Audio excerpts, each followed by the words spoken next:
जय हिंद जय भारत दोस्तों। मेरा नाम विशाल यादव और आपका अपने YouTube channel maths career by Vishal Yadav में स्वागत करता हूं। तो दोस्तों हम आज बात करेंगे अपने 7 के डिविजिबिलिटी रूल की।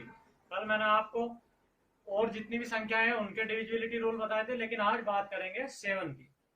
तो भैया 7 की मैं बात करूं तो 7 से डिविजिबिलिटी रूल आपका इम्पोर्टेंट भी है और नहीं भी है, दोनों बातें हैं। आप ध्यान से समझ लेंगे, क्योंकि जब कोई सी संख्या का डिविजिबिलिटी रूल काम ना करे तो तब 7 का काम करता है। ये ध्यान रखेंगे, जब मैं क्वेश्चन करूंगा ये बात तब पता चलेगी। ठीक है, तो भैया मैं इसकी बात करूं तो 7 के डिविजिबिलिटी रूल में आपको क्या करना है, कितनी बड़ी संख्या हो, अगर आपकी 3 अंकों की संख्या है तो उसे तो नॉर्मल आप सोल्व कर सकते हो कि 7 से कटती है या नहीं कटती, 3 की अंकों की या 4 अंकों की। लेकिन अगर बड़ी संख्या हमारे पास आ जाए तो 7 से कब कटेगी, तो आपको क्या करना, भैया तीन तीन संख्याओं का पेयर बनाना होता है। जैसे मान लो मेरे पास ये संख्या है 0 0 6 4 8 9, तो आपको तीन तीन संख्याओं का पेयर बनाना होता है, तीन तीन संख्याओं का, और उनको सम या विषम पदों के अंकों से अंकित करना होता है। जैसे मेरे पास मैंने ये तीन संख्याओं की अलग बना ली, 4 8 9, और मैंने ये 0 0 6, तो भैया ये पहले पद पे है, ये दूसरे पद पे है, लेकिन यहाँ तो मेरे पास इतनी बड़ी संख्या नहीं है। तो आपको तीन तीन संख्याओं का पेयर बनाना होता है और बड़ी संख्या में से छोटी संख्या माइनस कर देते हैं, घटा देते हैं। तो अगर वो संख्या हमारी 7 से डिवाइड होती है तो समझ लो पूरी संख्या हमारी किससे डिवाइड होगी, 7 से डिवाइड होगी। क्लियर है? जैसा मैं सोल्व करता हूं तो भैया 489 में से आपके 6 गए तो आपके पास कितना बचा, 483। 9 में 6 गए 3। अब आप ये बताओ कि ये 7 से डिवाइड होता है कि नहीं होता। 7 6 42 और मेरे पास कितना बचा 6, 7 9 63। तो भैया ये संख्या आपकी कंप्लीटली डिविजिबल होगी, शेष बचा 0। तो मैं ये कह सकता हूँ ये वाली जो संख्या है वो मेरी किससे डिवाइड हो गई, 7 से डिवाइड हो गई। क्लियर है? भैया आपको तीन तीन का पेयर बनाना है और बड़ी संख्या में से छोटी संख्या माइनस कर देनी है, और उसके बाद जो संख्या बचेगी उसे देखेंगे 7 से कटती है तो वो संख्या पूरी 7 से कटती है। क्लियर है?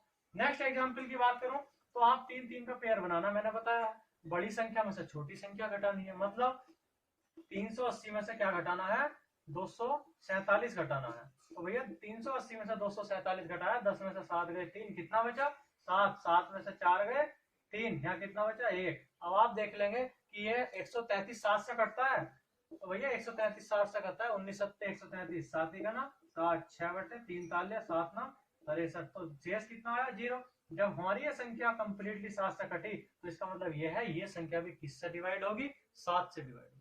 क्लियर है इतनी सी बात? अब एक और एग्जाम्पल है मेरे पास, छोटा थोड़ा बड़ा है। तो भैया मैंने बताया तीन तीन का पेयर बनाना है, तीन तीन का पेयर बनाना है। अब ये मैंने इसलिए जानबूझकर थोड़ी बड़ी संख्या ली है कि आपको बिल्कुल भी सवाल में कंफ्यूजन ना रहे। आपको तीन तीन संख्याओं का एक पेयर बनाते चलना है और सम पदों के योग में से आपका सम पदों का योग या विषम पदों का योग को ऐड करके जोड़कर जो बड़ी संख्या है उसमें से छोटी संख्या घटा देनी। जैसे मैं आपको एग्जाम्पल बताता हूँ, आपका है 519 824 097, तो भैया विषम पदों के अंकों का योग एक तरफ करोगे, सम पदों के अंकों का योग एक करोगे। तो आपके विषम पदों के अंकों का योग तो ये है ना, पहले पर तीसरे पर 519 और 97, 519 और 97 में को जब आपने जोड़ा तो आपके पास क्या आया, 7 और 9 16, 16 का 6 हासिल 1, 10 और 11 का 1 हासिल 1। तो मेरे पास 519 और 97 को जोड़ने के बाद भैया कितना है, 616 है। मैंने बताया तीन तीन का पेयर बनाएंगे और सम विषम पदों का योग एक तरफ जोड़ लेंगे, चाहे कितनी भी बड़ी संख्या हो। ये आपके 1 और 3 विषम पद पे है ना, तो आपके विषम पदों का योग यहाँ भी अगर कोई बड़ी संख्या होती है और सम पदों का योग एक तरफ जोड़ लेंगे, विषम का एक तरफ सम का एक तरफ, और बड़ी संख्या में से छोटी संख्या माइनस कर देंगे। तो बड़ी संख्या में से छोटी संख्या माइनस करने के बाद अगर मेरी वो संख्या 7 से कटती है तो ये संख्या आपकी कंप्लीटली 7 से डिवाइड होगी। जैसे मैंने विषम पदों का जोड़ा तो 616 आया, सम पद पे मेरा 824 है। तो भैया मैंने बताया बड़ी संख्या में से छोटी संख्या घटाएंगे, 824 में से 616 घटाया, 14 में से 6 गए 8, बचा कितना, 1 में से 1 गए 0, 8 में 6 गए 2। और भैया मैं इसकी बात करूं तो 7 से डिवाइड करेंगे, 7 दूनी 14, बचा 6, उतार लिया 8, 68, 68 में 7 का भाग जाता है, नहीं जाता। तो आप ध्यान रखेंगे ये वाली संख्या हमारी जब ये 208 नहीं कटी तो ये वाली संख्या भी 7 से नहीं कटेगी, डिविजिबल नहीं होगी। क्लियर है? विषम पदों का योग एक तरफ, सम पदों का योग एक तरफ, कितनी बड़ी संख्या हो, बड़ी संख्या में से छोटी संख्या माइनस करनी है, और आपका जो आएगा वो यदि 7 से कटता है तो वो संख्या हमारी कंप्लीटली 7 से डिवाइड होगी। क्लियर है भैया? आशा करता हूँ इतना समझ में आया होगा। छोटी सी बात है, ध्यान रखना। वैसे इतनी बड़ी संख्या कभी देता नहीं है, बाय द वे आ जाए तो भी मैंने आपको बता दिया, इतनी सी देता है कभी कभी, और ये भी नहीं देता कि 7 से डिवाइड होगी या नहीं।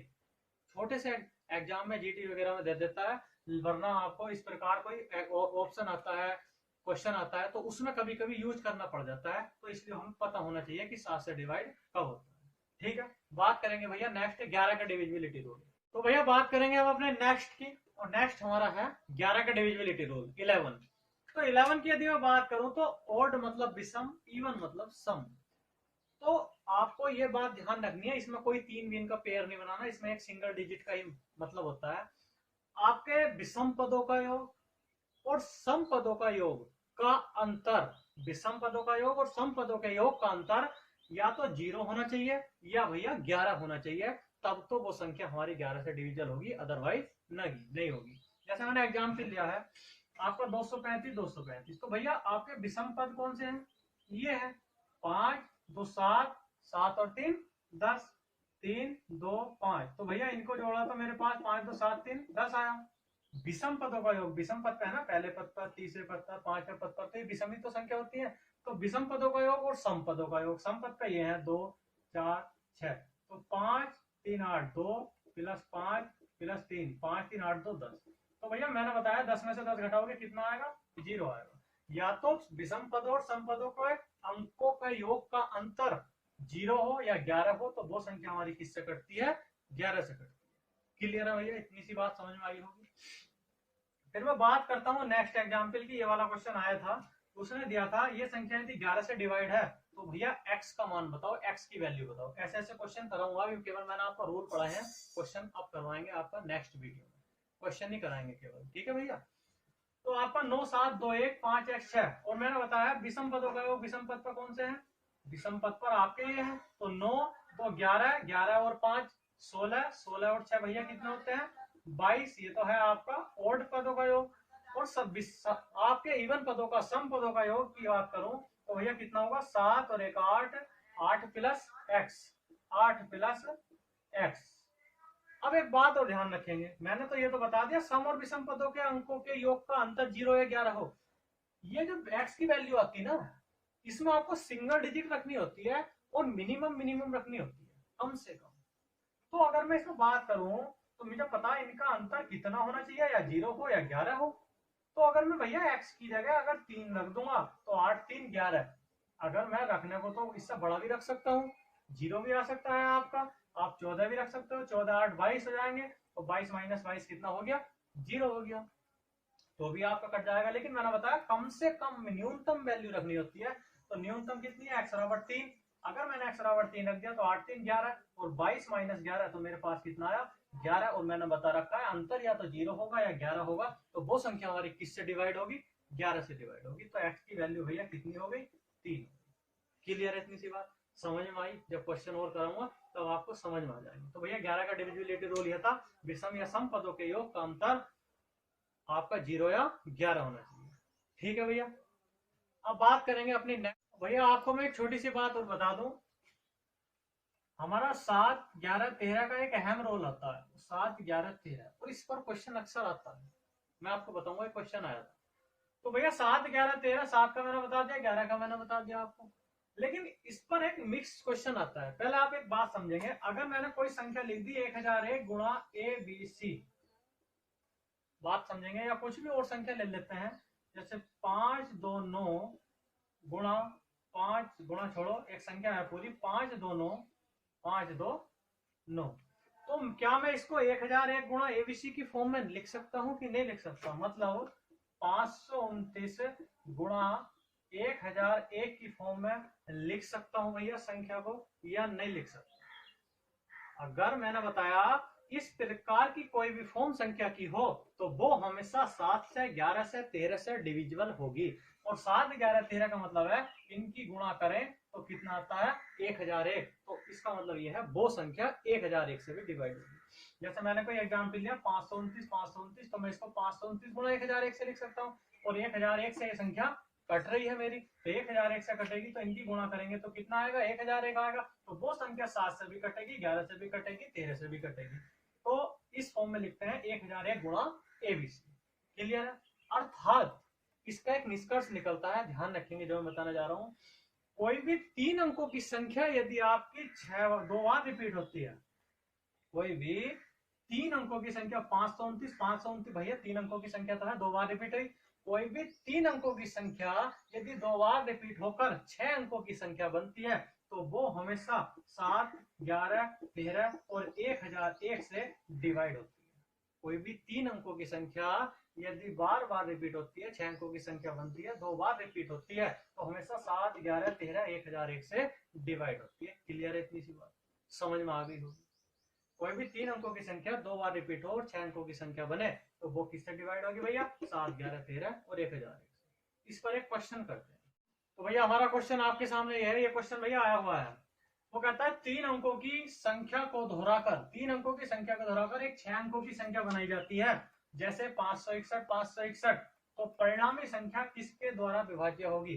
भैया इसका ऑप्शन की बात करूं तो ऑप्शन आपके पास ये थे, 7 भी था, 11 भी था और आपका 13 भी था और आपका 1001 भी था। अब आप बताओ इसका क्या आंसर होगा। मैंने अभी आपको बताया है कि कोई भी 3 अंकों की संख्या 2 बार रिपीट करके 6 अंकों की संख्या यदि बनाई जाए तो वो 7, 11, 13 से डिवाइड होगी। तो किससे होगी? 1001 से भी होगी। अब आपको ये पता है भैया 1000 के मल्टीपल में 13 भी आता है, 11 भी आता है, 7 भी आता है, तीनों आते हैं ना, तो हमारा आंसर क्या होगा? 1001। क्लियर है? तो वो संख्या किससे कटेगी? 1001 से कटेगी। आया हुआ क्वेश्चन है और जैसे मैंने अभी आपको बताया है सेम आपका उसी रूल है। एक क्वेश्चन हो रहा था वो और मैं आपको कराता हूँ। ठीक है भैया? ये आपके सामने क्वेश्चन ये है हमारा। ये क्वेश्चन भी आपका आया था इस तरीके का, 6 अंकों वाली संख्या जैसे 783 XYZ यदि 7, 11, 13 से पूर्णतः विभाज्य है तो y प्लस जेड बटे x का मान क्या होगा? अब आप एक बात हो, मैंने आपसे बताया है अगर कोई भी 3 अंकों की संख्या 2 बार रिपीट होकर 6 अंकों की संख्या बनाती है तो वो 7 से भी, 11 भी, से भी, 13 से भी और इनकी गुणा करने पर 1001 से भी कंप्लीटली डिवाइड होती है। तो भैया 783 क्या है और वो 3 अंकों की संख्या है और 6 अंकों की संख्या बना रहा है। मैंने बताया 6 अंकों की वाली संख्या, तो क्या यहाँ भी 783 नहीं आएंगे? अगर 7, 11, 13 से पूर्णतः विभाज्य है 6 अंकों वाली संख्या तो भैया मैंने बताया तो 3 अंकों की संख्या रिपीट होगी और 3 अंकों की संख्या उसने दी है 783। तो यहाँ भी कौन सी संख्या होगी? 783 ही तो होगी। तो मैं जब कंपैरिजन तुलना करता हूँ तो y की जगह क्या है 8 और z की जगह क्या है 3 और x की जगह क्या है 7। तो 8, 3, 11 बटे 7। तो भैया मेरा क्या आंसर होगा? 11 बटे 7 हो जाएगा। क्लियर है? समझ गए? जितना मैंने पढ़ाया समझ गए? आशा करता हूँ भैया समझ में आया होगा। ये छोटी छोटी बातें आपको ध्यान रखनी है। बाकी इस पर क्वेश्चन कराऊंगा डिविजिबिलिटी रूल पर। एक बात और बता दूं भैया, 0 को यदि किसी भी संख्या से भाग देते हो आप तो हमेशा 0 ही आता है।